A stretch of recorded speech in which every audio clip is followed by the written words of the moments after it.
Alrighty, and I believe they already went through the draft, so I think we should speed right through this. They actually waited for me. They are the heroes of the storm right now, so we are not going to be missing out on this. Phew!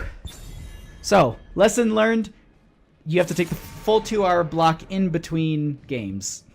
Because I started at 5:20 thinking I could make it to the 7 p.m. game on perfect timing, but it does not look like that's going to be what's happening. So this is perfect. We actually just went live. Ooh, gotta turn off my audio.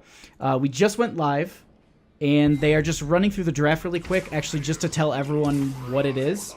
So just these guys are amazing right now. All right. New follower detected. Cool. So, all right, we are up and running. I'm just checking my stream to make sure everything's running smoothly. They're going through the draft so you guys can see everything. Morales is actually banned out here. I'm wondering if they were trying to ban out for a Cho'Gall, maybe? No, they wouldn't. I'm glad they're just flying through. This is amazing. Oh no, sorry to all the people that dropped. My blades are yours.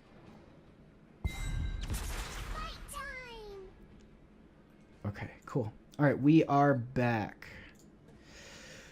Whew. Alrighty. So that is going to be our draft for Battlefield of Eternity. The one thing I did not check is who's on whose side. I believe it was Sergeant Shane. But I can look in a second. Alright. So here we go into our first match, best of 3, between Tryhard Titans and Trog Squad.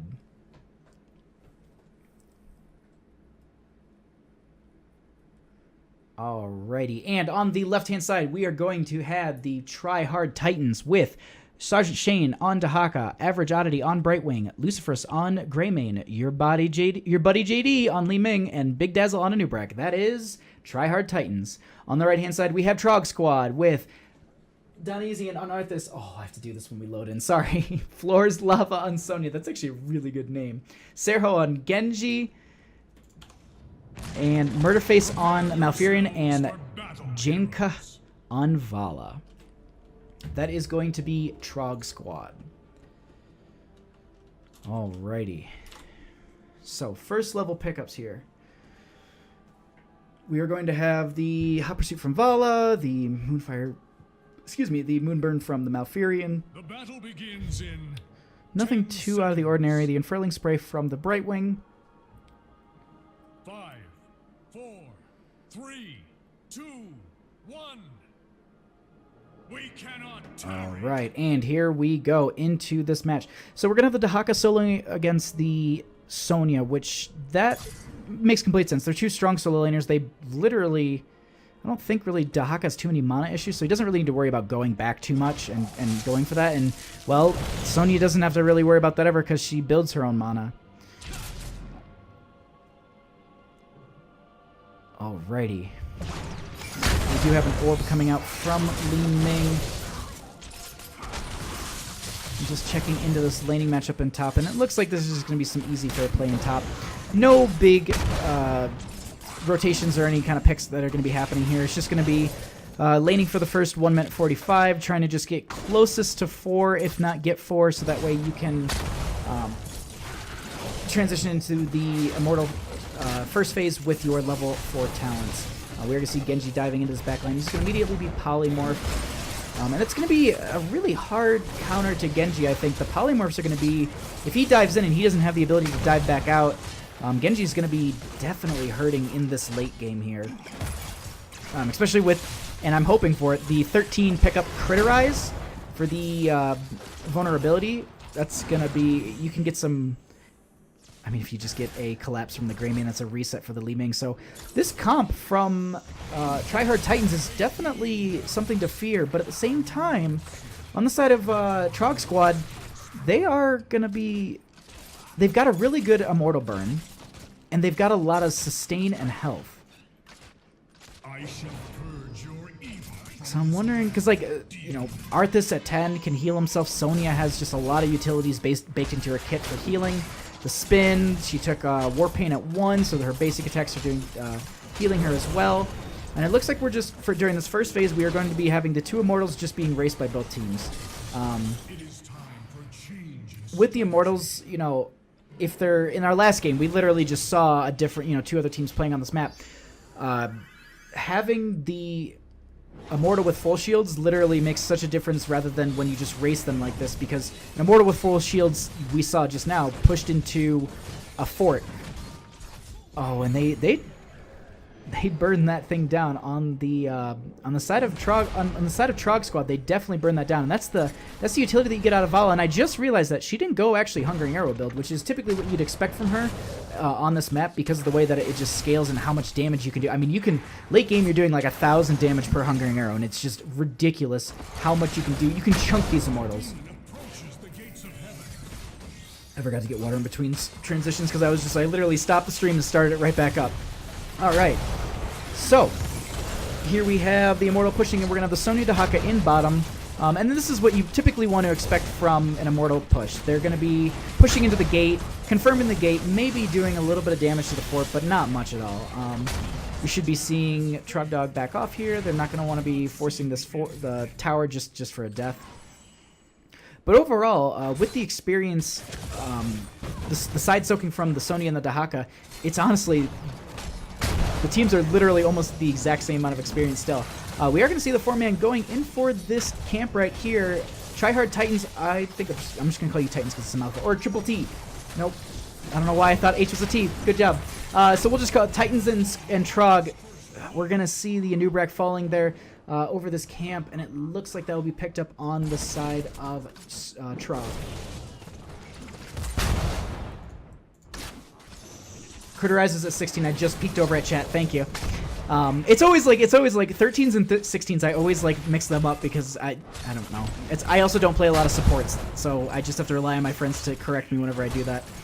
But they're going to be looking to go ahead and pick off this lane sustain in top. The Brightwing did rotate into the bottom lane to go ahead and soak this up a little bit. We're actually going to have the Dahaka coming into the top.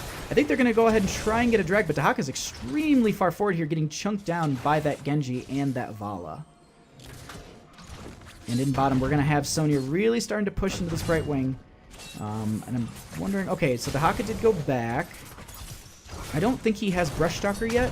I think he actually used it to get into top lane.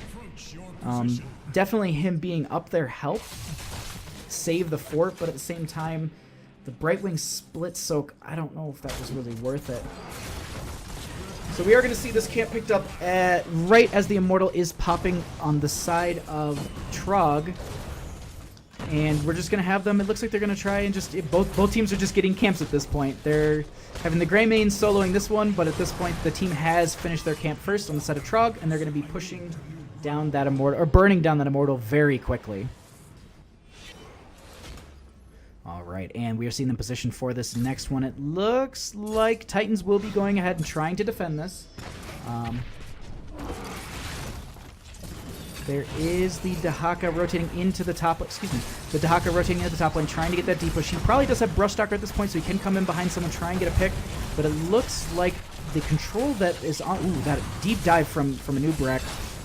Those roots really zoned out his own teammates. Once the Dahaka can get there, I think this will be a safer fight for them. But at this point, there is the Polymorph onto the Genji. He will be able to just kind of back away. He did finish, I believe, his level 4 Shuriken talent. There's a huge root, and double root onto the Brightwing, but she will be able to get away here. And that is going to be a heavily shielded Immortal for Trog.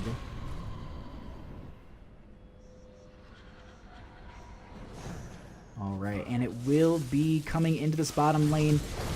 The gate was pushed down in bottom as well against Trog. So with this Immortal coming in, we are going to see Brightwing phase shifting in just to give a little bit of shielding to the Anubrak. Or did... No, didn't take that, okay. I thought he took the shielding talent. Cleanse was picked up at 7 though too. Alrighty, and it looks like from Sony it's the standardized damage build. Vala is actually going multi-shot build. They are getting a bit of damage onto this Anubrak. Genji does dash forward, trying to get a kill, and that Brightwing will actually be falling here, and that is devastating on the side of Titans because they don't have their healing, they don't have that Polymorph to counteract the dive from the Genji. Vala here is just tearing them apart with these arrows. Genji's going to get the reset onto his dash from that kill onto the Li Ming. And this is going to be one hard Immortal to just... That was so hard for them to defend against because that early pick Brightwing, especially with the 10s that they got as well, they have to play, excuse me, extremely safe. Alright, and it looks like we're going to be getting this camp in bottom. I once again did not check the death timer for that Immortal, so I apologize. Let's take a quick peek at some of these talents while we're laning in between these Immortal phases. Looks like Greymane's about halfway through his stacking. I'm just going to assume, yeah, he took New Barrier Armor at 1. That counteracts the magic damage that you would get from the Vala, I guess? I don't know if New Barrier Armor was actually the right choice. Block actually seems like it'd be better. Please someone in chat correct me if I'm wrong, but I believe the block might have been better for Nubarak, mostly because of the fact that there is the auto attacks from Arthas, Sonya, Genji, and Vala. So block, yeah, I think it would have worked. Unless Genji just burns right through the stacks and they just mitigate, just like how Tracer does. In this top lane, we are going to be having just this matchup between Dahaka and Sonya. AA Sonya versus Brightwing rework. And actually, I just wanted to know, one of my favorite talents that you can get on Sonya is Leap, and it was picked up. And this is so much lockdown. So Leap with the stun and the Syndragosa, and they actually took Tranquility instead of Twilight Dream, which is interesting to me. I did cast a match last night where they took Tranquility and it worked out a couple of fights, but it's just the healing from it isn't that. I don't think it's as explosive as it needs to be. Whereas the Twilight Dream is obviously an explosion, but it's so good for just if you get dived upon, you hit the R button, panic, and walk away. Looks like at this point we are going to be having a race between the two teams. I do not know if they're going to be able to really keep those races up, though. Oh, gotcha. Alright, and at this point we already see that the camp picked up on the side of Trog. They're going to go ahead and I think they're assuming they're getting this push, so they're going to go ahead and say, we got this. Actually, the Syndragosa comes out. There is the Tranquility as well. The X-Strike is out from Genji onto that Li Ming. But there is a Greymane onto this Genji who dashes away. He will be getting out fine. Looks like there is a tongue onto the Vala from the Dahaka. He will be getting rooted and he is able to use his Darkstorm and walk right away. So a lot of low health people fighting, but it looks like everyone's going to be able to play this safe. Meanwhile, though, in top, I do want to note, the camp that Sony did get is going to be pushing in quite hard. So the longer they delay this on the side of Trog is going to be beneficial for them. The Immortal also is on their safe side, so it's going to be a lot easier for them to go ahead and clean this up. There is the stun from the Immortal on there as well, and there's the tongue from Dahaka, I believe.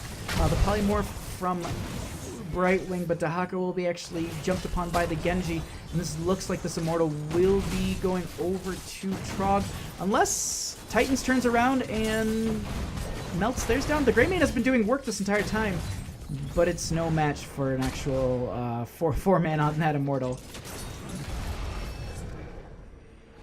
It looks like we're going to see some hearthing and people getting some mana. And this is the devastating thing about that camp is they got it and it pushed up in a critical moment of that Immortal phase. And because it did that,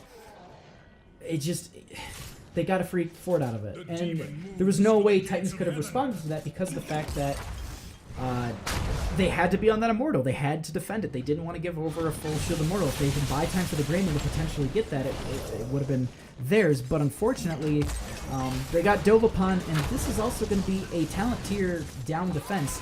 The leap is actually out, and there is a huge collapse onto the Brightwing. You're going to be seeing the root onto the Anubarak. Genji and Vala are chasing him, and this is a lot of members falling on the side of Titans.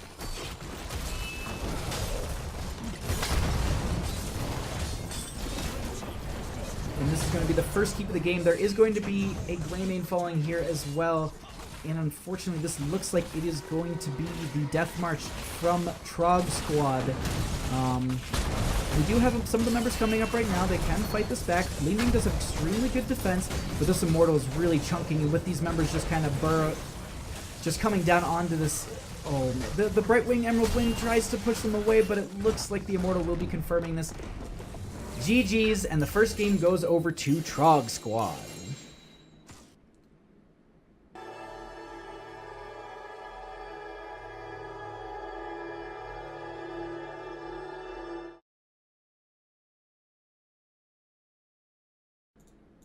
Now I'm not muted. All right, welcome back. All right, they're going to burn through this. Excuse me.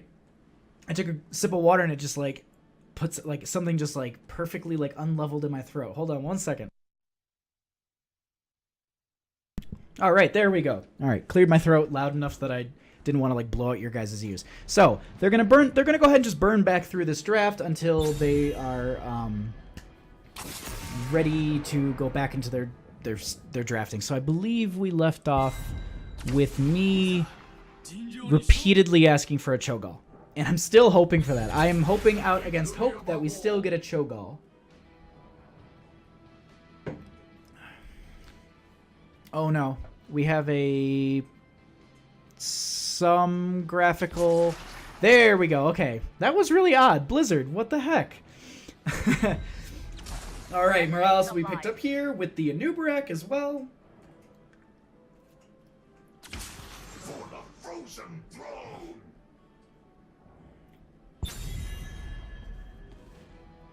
Okay, so Malthael's banned out into a Joanna ban, and then a... Oh, what was it? Sonya and... Who else? I can't remember. Did they get a second? Did they do their... They picked up Sonya and... Greymane, that's what it was. It's a really, really hard team to fight up against. I'm really worried for... Excuse me. I'm a little worried on the side of Tryhard Titans because of just like how... It's going to be very hard to kill Trog Squad, and I'm curious to see... Alright, so this is it. They've got another... I'm disappointed in you guys. You baited me in chat, because I kept looking over during the last game, and I kept seeing, like, oh, Cho'Gall, Brax's holdout, and I was like, yes, yes, please, Cho'Gall. It's not going to happen. Poor Bahamut won't be able to see a Cho'Gall play this time. But there is, as we know, at 9 p.m., there is another Chair League match that we will be casting, so please... you know, after this one, I'm going to do a computer restart. I was having some weird issues. It looks like they've leveled out. I need to call Spectrum Internet because, yeah, it's Spectrum Internet. That's surprising. Alrighty, so the Artanis and Kael'thas are going to be picked up here. They've got really, really good wave clear. If they get, like, 1 or 2 heroes, like, locked down or swapped, they can definitely burn them down. Tryhard Titans has a very good comp here, and I'm curious to see what kind of tank they're going to run. What kind of tank will round Varian? A great destiny. I guess you can... I'm trying to think, like, who do you really taunt? Like, you should be... Yeah, you're going to taunt Morales or Kael'thas or Genji, but at the same time, I don't think it's going to connect. But then again, you have the Gul'dan, the Stukov, the Greymane, the Sonya, so... You know, if you taunt someone, you get a leap into a Curse Bullet. Even go for the throat. No, you take Curse Bullet. I can't even pretend like you wouldn't take Curse Bullet at that point.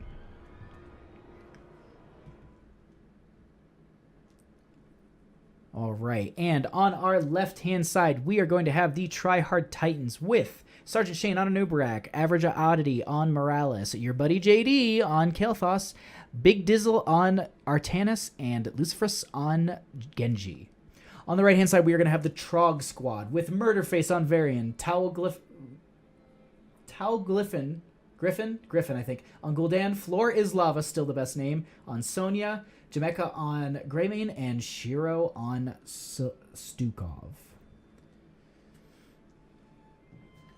Yeah, debated completely. All right, and...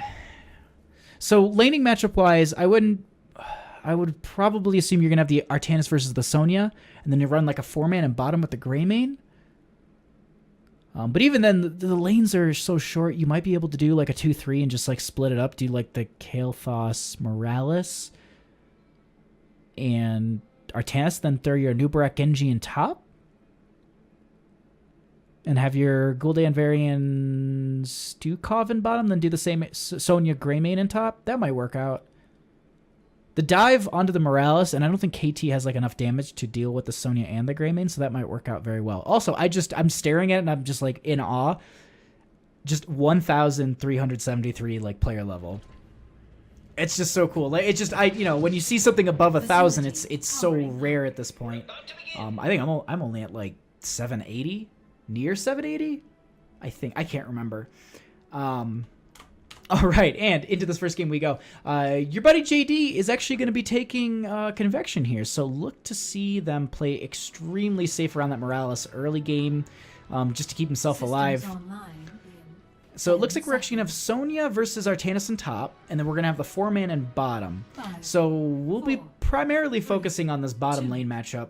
The top one shouldn't yield too much. It's just going to be lane to mid, push your minions up, back off, lane to mid. You know, it's you're going to play by your gates. You're not going to be pushing in too far or too deep. I also just want to note there's the lack of global on this map. It is a smaller map, but the rotations you can get, I think, are pretty decent. I still think Dahaka might have been a better pickup than Artanis, actually. I'm just thinking about it. But we'll see. All right. So Gul'dan, he did actually go Corruption. Sonya went for her Warpaint build. Stukov, actually, he took a talent. I don't know. Oh, he took the Pop and Pustules at 1. So Pop and Pustules works, if I'm remembering this correctly, you have to get 10 on a single enemy hero, and then you also can't die, because if you die, then you lose your stacks. So it's a quite a hard talent, but the nice thing about it is like you can have as many healing totems on your, I don't know what, I can't remember what they're, pustules? Healing pustules, we'll call it that. You can have as many healing pustules on your teammates, but as long as you only have one of the polar pustules, negative pustules, we'll call it that too. As long as you have one on an enemy hero and you pop it, then you still get that stack. So that's just the big thing, is just making sure you're only hitting one. But, ooh, that was a pretty decent, alright. That was a pretty decent Flame Strike, definitely working his way up through that town. Looks like Genji's going to be playing extremely safe here. I'm waiting to try and get just a single pick and look to see, I was going to say, is that Pustule going to be popped? 10-way Pustules applies damage in slow area. Yep. Okay. Alrighty. Now let's check into some of these questing talents right here. Nubrak does get a small pick onto Murderface as he was checking that bush, but Morales will just keep him alive, and it looks like there's a rotation for Kael'thas and Genji, and they will be going onto that Sonya, trying to get a pick. We're gonna... I was just about to go up there. So at this point, they made a quick rotation into top to get that Sonya kill, but at the same time, with the Zerg wave coming into bottom, Trog Squad says, you know what, have our Sonya, we're just going to push into your gate. And it looks like they're going to force a rotation out of the Genji. Kael'thas and Artanis will be in top.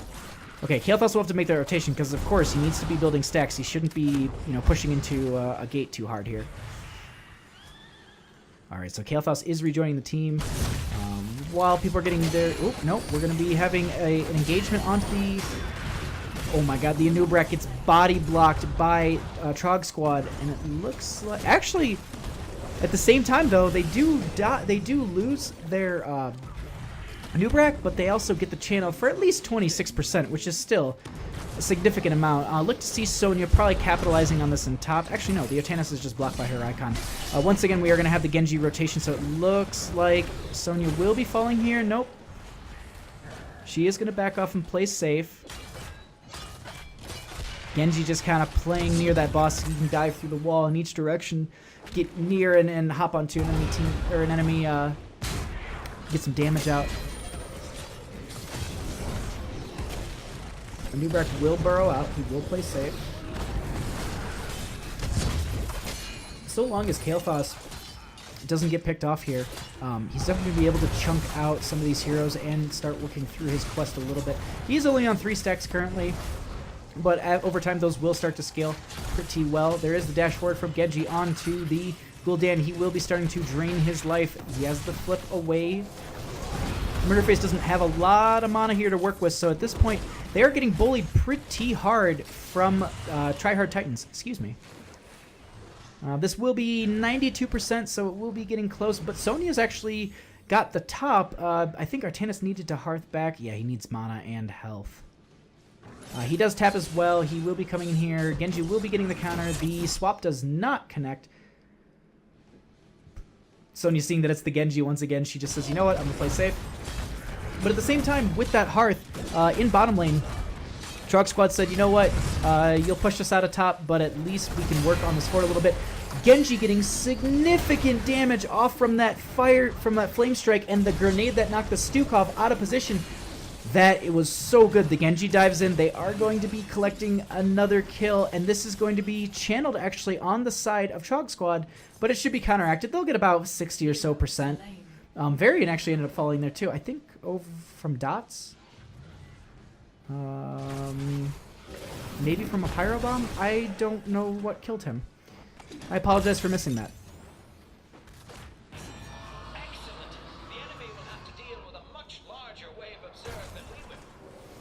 Okay, and so in this bottom lane, we are going to be seeing the push for Trog Squad, and it's going to be decent. It's about 60-some %, whereas in top, this is 100% Zerg wave pushing into this fort. They should be able to save their tower with that Gul'dan. He has such good wave clear on this map. And that Kael'thas in bottom should be... They should be able to protect this fort, I would believe.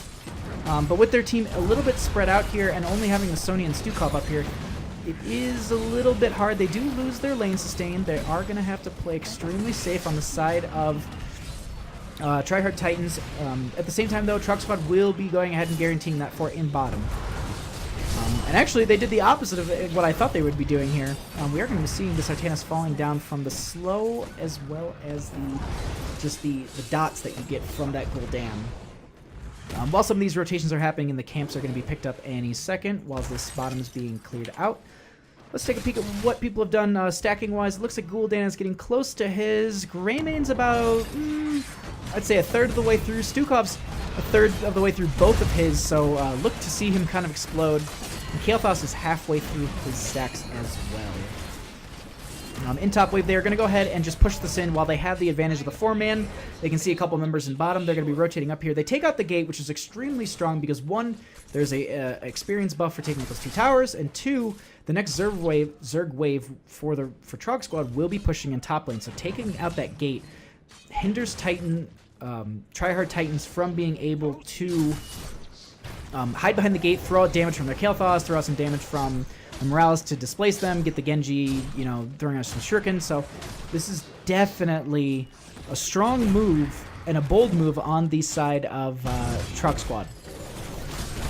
So with that, though, the hard camp is picked up here for Tryhard Titans. They're going to try and push up here. Varian dashes forward here a little forward, but he has the ability to get out. No big deal. And within the next few seconds here, we should have both teams on 10, as well as the next beacon phase starting. I believe it's like a minute or a minute 30 after the last Zerg has died. I'd have to look into that. That one I'm not sure about.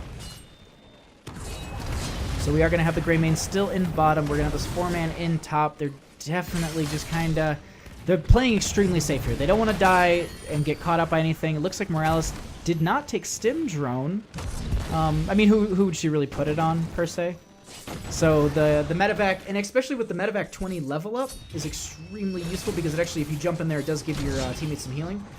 The grenade is out from Morales to displace him from mounting. The cocoon wrap from the Anub'arak, watch that to kind of lock down the Stukov, and they're probably going to be able to collapse. And the blind comes out from Artanis. The leap is there. Genji is into that backline with the Dragon Blade. There's the spin from the Sonya. She actually got...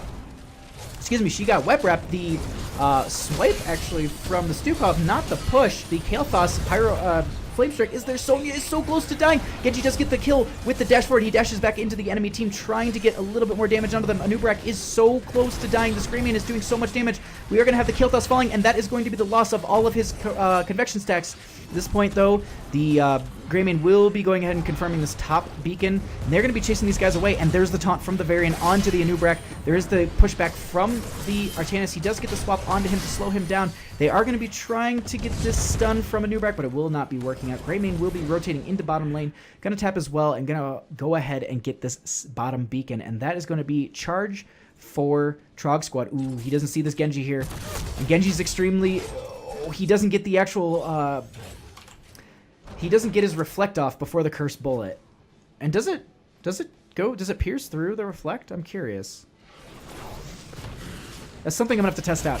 We are going to see the blind coming down from Artanis onto this Varian, who is going to go ahead and taunt the Anubrak. There is the leap in from the Sonya. The silence is there from the Stukov. I'm forgetting names as I'm going through this. The Horrified does come out from Gul'dan, who is going to be pushing the enemy team away while there is still someone cocooned. The Sonya is going to be released from there. The Curse Bullet does come out from the Greymane. Chunks down the Anubrak, who is getting taunted by the Varian. He will have to back out with his burrow. The Phoenix does come up from Kael'thas to zone the enemy team away. They are going to be having both beacons because Genji did get bottom. He did push that Greymane out. Or excuse me, no, I think he stole it after the Greymane left and came back to the team. So at this point, we're going to see a little bit of a charge on the side for Titans. Artanis is actually going to be falling here, and Varian will be staying alive. Genji not able to confirm that final kill onto him. There is the danger ping to go into that corner. Morales is coming in here. Gul'dan is coming to the backline. There is the Genji dash onto him. There is the body block. He is getting the reflect onto the enemy team, but the dash over the wall does not confirm the his safety. He does get hit by the Fell Flame from the Gul'dan, I believe. And this is going to be a full Zerg wave on the side of Trog Squad with a 50% on the side of Tryhard Titans.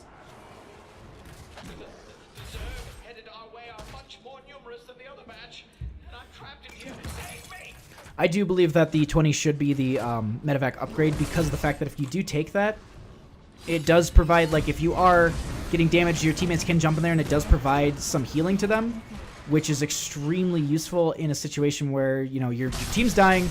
They can burn down the medevac, whatever, but at least your team's getting a bunch of, like, burst healing really quick, and then you can go back into a fight with almost a second health bar in your entire team, so long as they all get in there. With the Zerg wave pushing in, Gul'dan will clear out bottom. They're going to do a 4-man in top, and Mubarak actually getting taunted here, and the Artanis going to die. I believe the Cursed Bullet fell onto him, which is extremely... I mean, you saw just how it melts here. Tanky heroes like Anubrak and Artanis. I believe I said Arthas. My mistake. Okay, let's take a quick peek. Kael'thas is about 8 of his stacks, but never mind. He has 0 again, unfortunately. And that is the one issue, unfortunately, with getting those stacks. We are going to see the Varian falling here.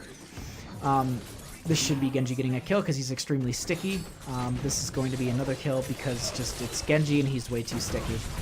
He's going to dash forward and dismount the Gul'dan, get another dash out from there, and the Horrify completely misses.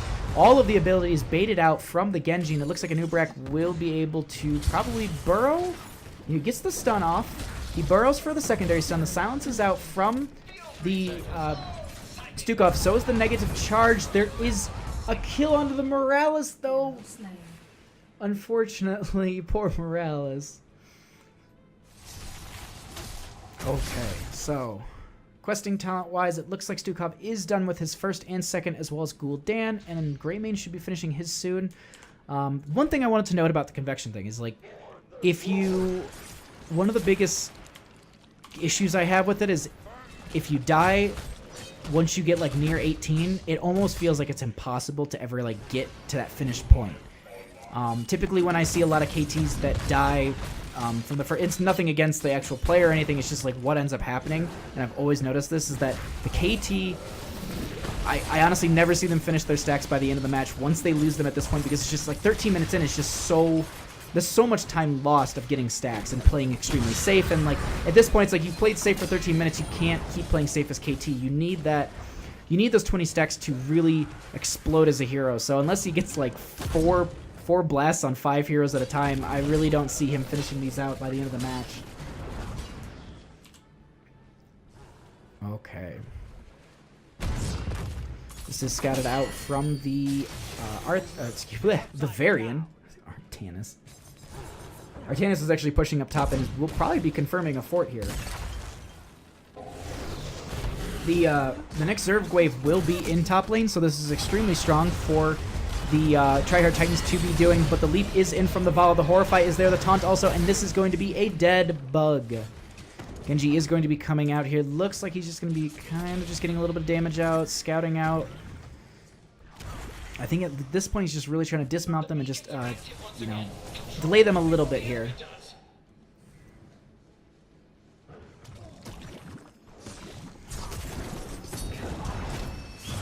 Alright, the Phoenix is out for the zoning on this point, and it looks like we are going to have both controlled from Trog Squad. On top, we're going to have Artanis versus the Varian. Oh, this is the slowest fight on earth, but both teams are rotating into this, so I'm curious to see who's going to be. The Genji gets here first. There will be the... Excuse me.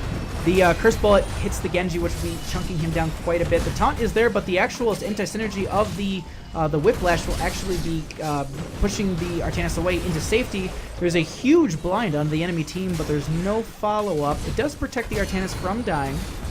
The Ancient Spear from the Sonya onto just extremely deep there. And we are going to be having a Nubrek falling at this point. Genji looks like he's trying to get in there, get that damage, but he really needs a couple people to be a little bit lower, otherwise he can't do too much. Gets onto that backline Stukov, but it looks like he will be falling. Or he will, excuse me, he will not be falling.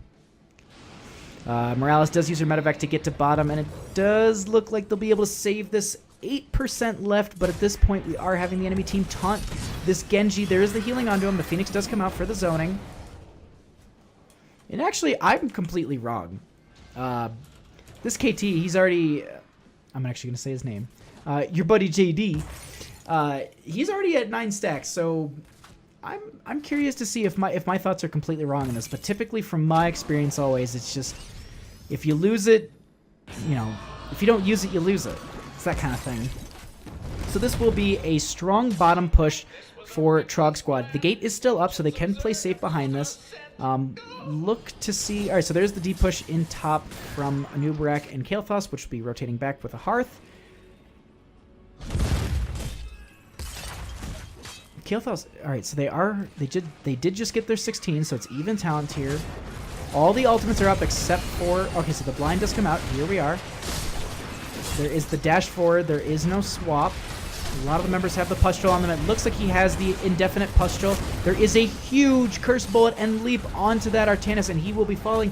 There's so much corruption damage onto your buddy JD, but he is going to be able to stay safe from that Morales. It is going to be able to heal them up. The Phoenix is out for some good zoning. He does get a couple Pyroblasts. It's actually the double, so he does get half of the health from those Guardians melted away, but that is going to be a keep falling on the side of Tryhard Titans.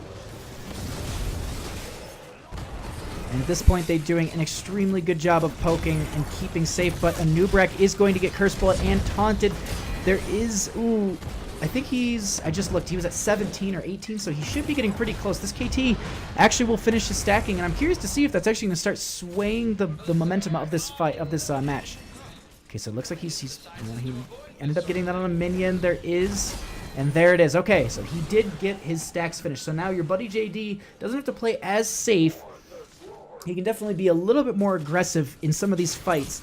And I'm curious to see how this... I really want to know if this is if this is the one thing that they needed, because they have very good team fight. They're not losing that. It's just the rotations they're getting caught out on. It's, you know, the other team rotates a little too quick. They play safe, and that Stukov is just locking them down a lot of the time with the silences. And then there's that taunt, curse, bullet, leap combination they've been doing, and that just... I mean, anyone they do that to, it honestly seems like I watch their health bar go from full to just them bodying through the air.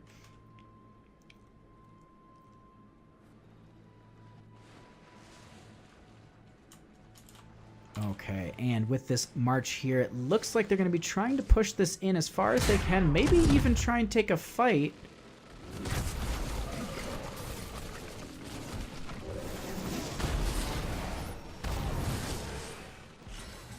It looks like they're just going to be playing safe here. There is no swap out from Artanis.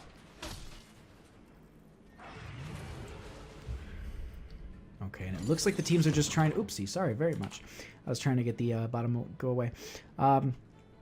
But it looks like at this point, both teams are trying to play extremely safe. They don't want to lose or give an experience advantage to one of the teams by, getting a death this late in the game. As well as, you want to push up your wave, but you don't want to push out too far and get picked off because these Zerg waves are really going to start scaling at this 19-minute mark. I mean, we should be looking at around like 22 minutes for when these actually get spawned.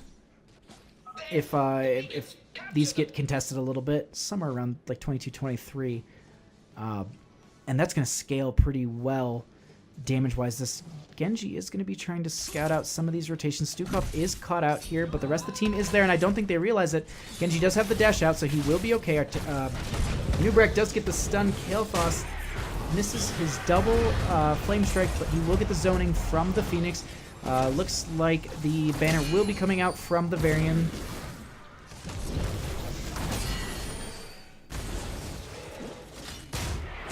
Alright. Looks like Genji's going to be rotating into top, trying to go ahead and get that. There is the Curse Bullet out from the Greymane. Artanis is dying, getting so low here. Kael'thas is running away from his healer. He has to play so safe. He does the Gilneas cocktail, confirms the kill on the Kael'thas. Oh no. Artanis tries to proc his shields, but it ends up, he gets getting taunted, and he also gets silenced. And this is going to be a very hard position for Tryhard Titans to be in at this point. The Zerg wave is going to be coming down on that top lane keep. It does not have a gate, but at this point, this is going to be a very hard situation for Tryhard Titans. They're really going to want to turtle up here, play extremely safe. And this is a boss to go with that as well. And it should be, I think it pushes the strongest lane. So I think it will be pushing into that top lane. The Zerg is canceled out by Tryhard Titans, the Genji. He does get that cancellation on there, so it is going to buy them a little bit of time to work down this boss, push up that lane a little bit, as well as work on their bottom, because that is going to be where they're going to be wanting to watch that as much as possible to make sure that it doesn't encroach onto the keep too much, or the core, and start dealing damage from those catapults. And I am so sorry I missed that. I did not realize they were invading in bottom. Morales will be falling. Genji actually went back to try and get that top beacon, but he had to hearth right away for this defense. There is the cocoon out from Anubrek. The cursed bullet onto the Anubrek will melt him down. There is the, the Dragon Blade from Genji, but he gets just swiped away and taunted. So he's like locked and pushed away. I don't know. I feel like one should cancel the other. Because he basically just gets locked and he just gets pushed 3 times. It's very weird. And that is going to be GG's, and the second game going over to Trog Squad.